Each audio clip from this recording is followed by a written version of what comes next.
Well, hello, welcome back. Happy Monday to you all. I'm Claire, this is Purple Poppy, and today I am showing you my design team project for happiness and crafting. And for the month of June, I have chosen to use the Grungy rose papers. There's 10 pages to this kit, and I just love it. You've got all of this aging on the paper. You've got water spots, ink spots, you've got bits of writing. It's almost like a graph paper at the back there. That's on page 1. And then on page 2, it's a paler page. It's almost like bricks in the background. And then we've got a layer of this cream. And then we've got faded roses and a different type of script. Whoops. Page 3 is quite similar, only it hasn't got the roses on. It's got the watermarks on again. And then on page 4 we've got the roses that are not quite as faded as they were just now. We've got a lovely big rose on this one, and we're starting to see some of the Harlequin pattern coming through. I'm really into Harlequin at the moment, ever since I got that new stencil. And here you can see much more of the Harlequin with the roses and still some script there. And then we've got this beautiful grungy page again. This one just being the words, different script again. There's no ink or watermarks on this one. And then we've got our watermarks back, I love them. We've got the script and the roses and the grunginess. It's just really me. I don't do pink rosy stuff normally, but because of the grunge element, I really love this pack of paper. And the Harlequin coming through there again, a little bit fainter. And then the last page is more roses, again a different script. We've got a little bit of pink in the background here and some lovely more watermarks.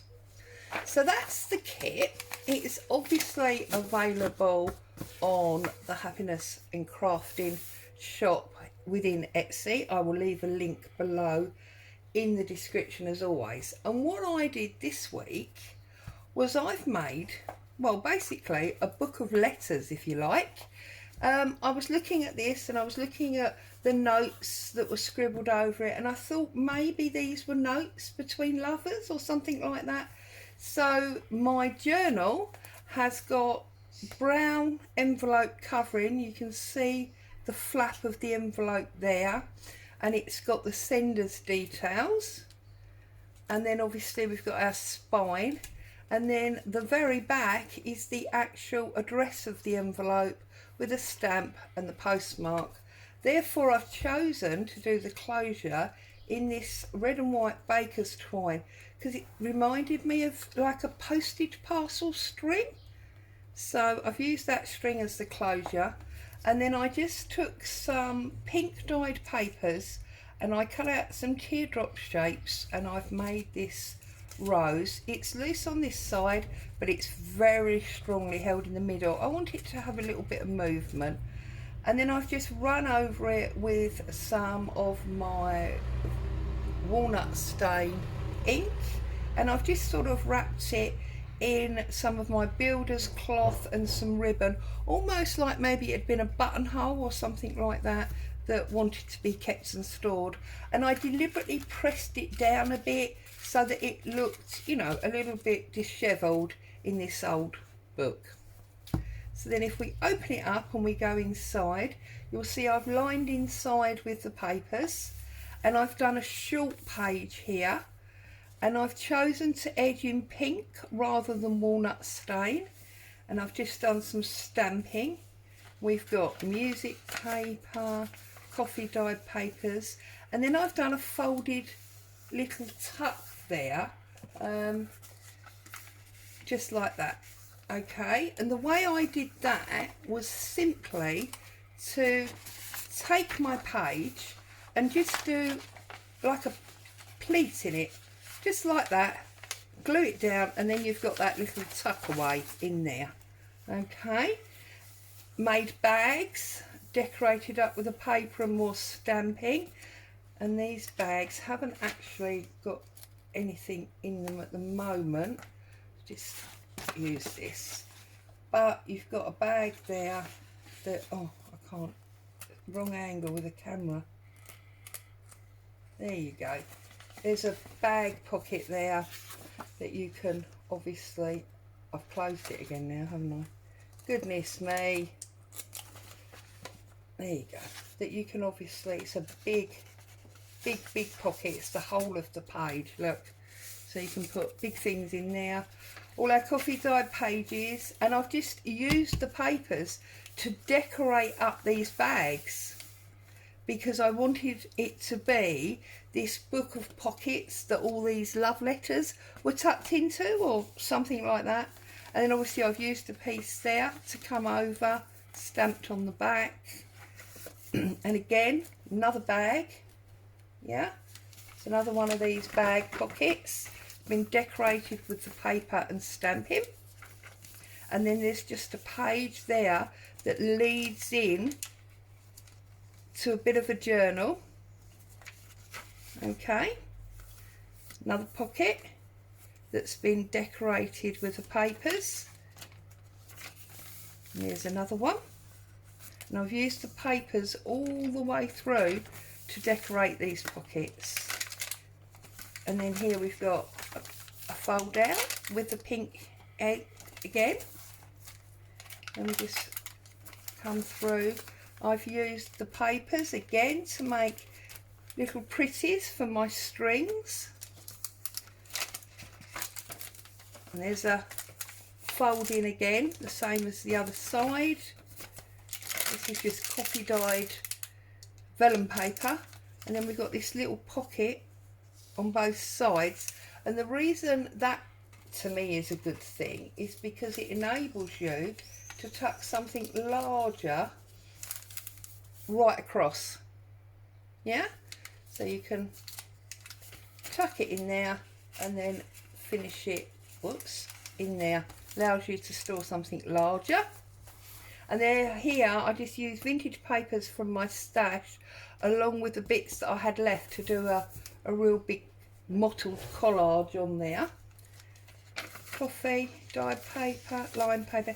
Here's that beautiful harlequin decorating on this bag again.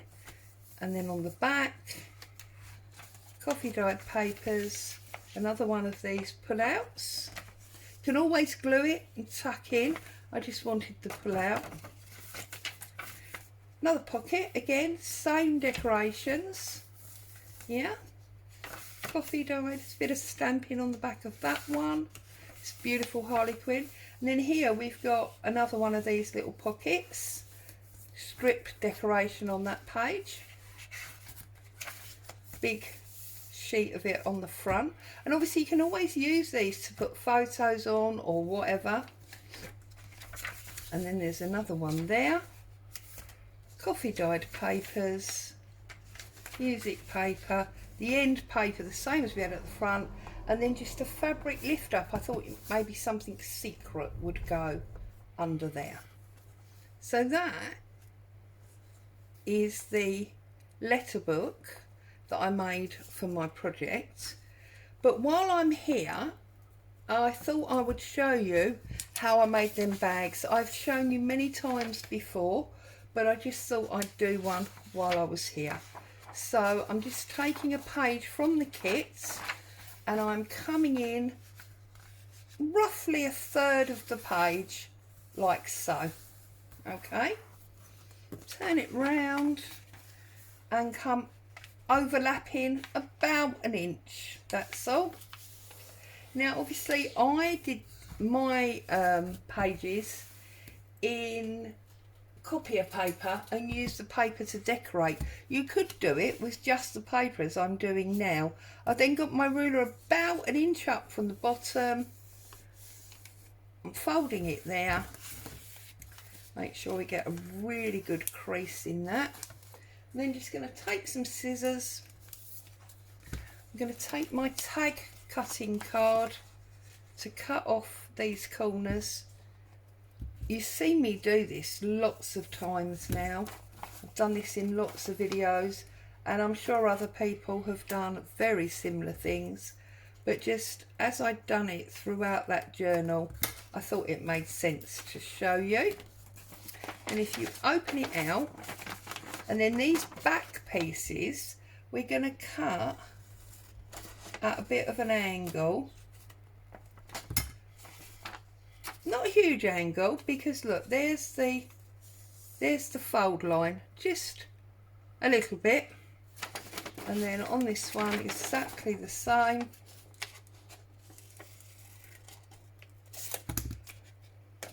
Okay, then that one's going to stick to that, and that one's going to stick to that, and that one's going to come up there. We just need to trim off the white paper. We don't want the white paper, do we? So trim that off like so. And obviously we don't want this piece of white paper.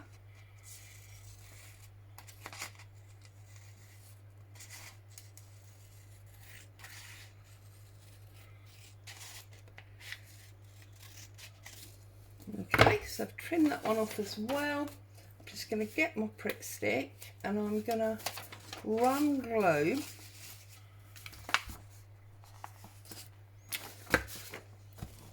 that's it. I'm going to run glue, sorry, more fingers and thumbs. Run glue down the side that's still got your white bit on it,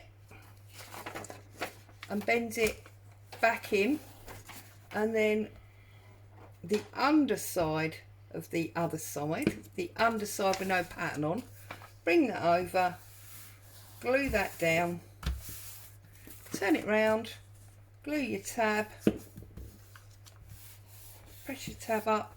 You've now got a nice little bag, okay?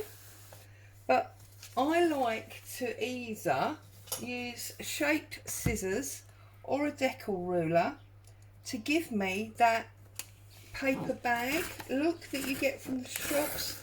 I know many moons ago when I used to go to the shops and buy sweets, the top of the bag was always sort of jaggle. It was rough, it wasn't a straight like the sides. So there you go, just like that, you've got your envelope pocket.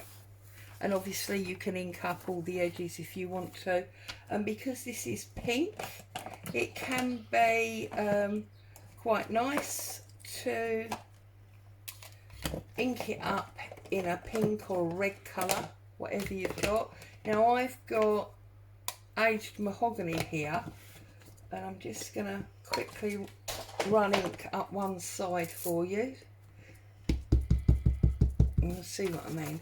So it can look completely different. So there's the pink, okay, there's the pink running up that side, and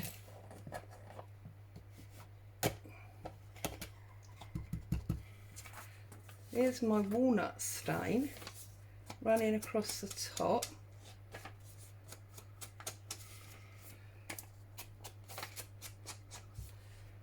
And you can see it looks very, very different. Look, so obviously whichever look you choose for. I do sometimes then go over the pink a little bit with the walnut stain, so you get both colours coming through, and it does make the pink look a little bit darker. So that's another option. So there you are. This month for Happiness in Crafting, we have got this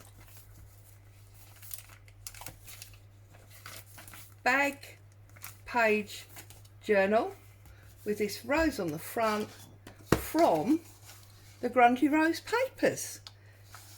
So I hope you like the journal. As always, happy crafting, and if you want to work with these papers, get yourself over there. There's 10 pages, it's less than £3, and they're delightful to work for. And don't forget that with these papers you can print these many more times than you would ever want to use them, because her angel policy is 150 prints, and I can't imagine you would ever want to print it that much. So it's a really good budget way of creating journals. Thanks for joining me. See you soon.